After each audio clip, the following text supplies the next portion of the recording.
You know, when you think about the food on your plate, it's easy to just see the final product. But for something like poultry, there's this constant, invisible battle happening behind the scenes.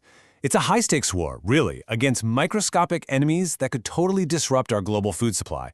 So today, we're going to go inside that war and look at the battle plan. And to kick things off, let's just start with one number, 82.3%. What's that? Well, according to some pretty serious research, that's the prevalence of Newcastle disease in poultry in Pakistan.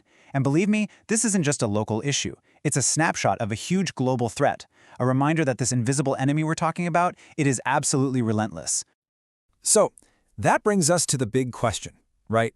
How in the world do you fight back? How do you build defenses and mount a counterattack against an enemy that you can't even see? An enemy that operates on a cellular level?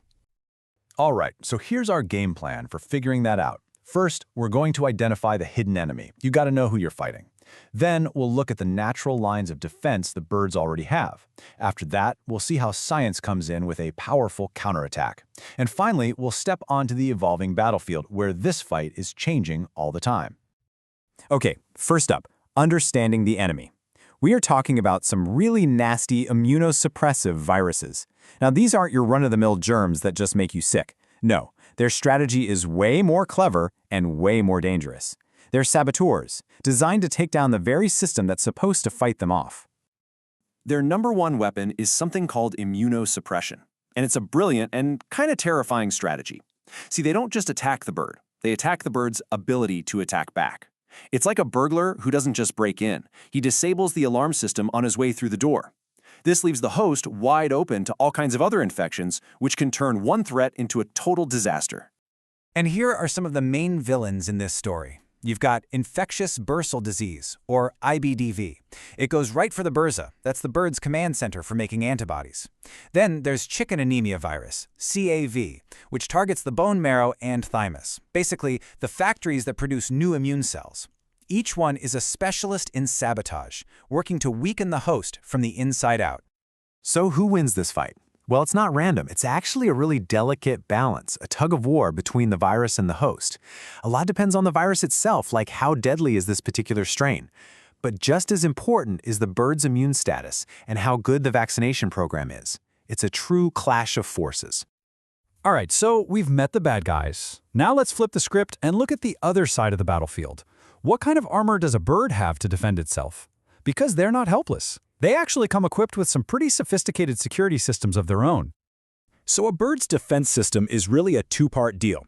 First up is maternal immunity.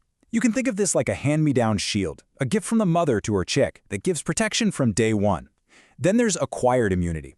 This is the weapon the bird has to build for itself, either by surviving an actual infection or, much more safely, through vaccination.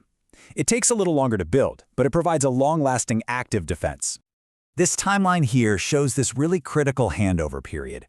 For the first few weeks of its life, a chick is basically running on that borrowed immunity from its mom. But as that shield naturally starts to fade, its own immune system has to be fired up and ready to take over. This is, without a doubt, the most vulnerable time in a young bird's life. And if you want proof of how critical this handover is, just look at this quote from a major study. Researchers exposed chicks to a really nasty virus at different ages. For the first 4 weeks, while that maternal immunity was strong, they all survived, no problem. But at weeks 5 and 6, as that protection wore off, the virus turned deadly. We're talking 10% and then 20% mortality. That's a life-or-death race against time right there in the data. Okay, so this is where we humans step in. This is where science enters the ring. We obviously can't leave that critical handover period up to chance. So veterinary medicine has developed this incredible, comprehensive strategy to reinforce a bird's natural defenses and make sure they are absolutely ready for the fight. The strategy is basically a three-pronged attack. It all starts before the chick is even a thing, by vaccinating the mother birds, the breeders.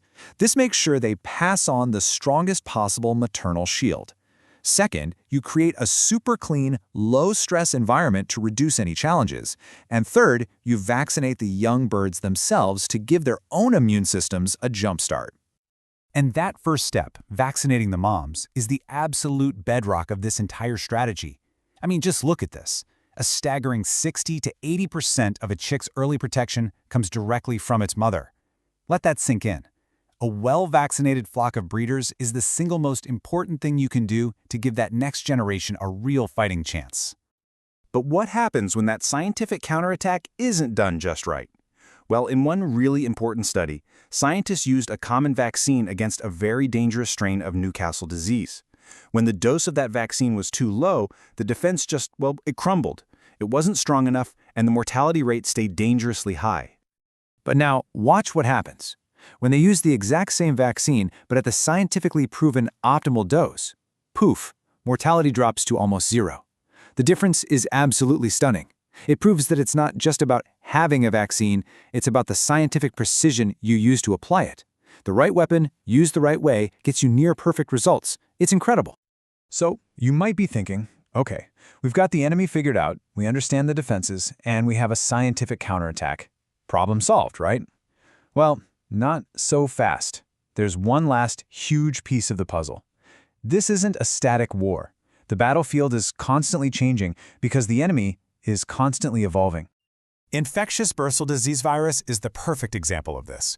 The classical strains were sort of the original enemy, let's call them virus 1.0, and our standard vaccines worked great against them. But over time, the virus mutated. It created new variant and very virulent strains, virus 2.0 if you will, that are way more aggressive and can sometimes just dodge the protection from the older vaccines. It is a literal evolutionary arms race. And hey, this isn't just a theory. We can track it in the genes. Scientists have mapped out all these different genetic groups of IBDV. We've watched Newcastle disease evolve, with brand new genotypes, like genotype V, popping up and becoming a huge threat all over the world.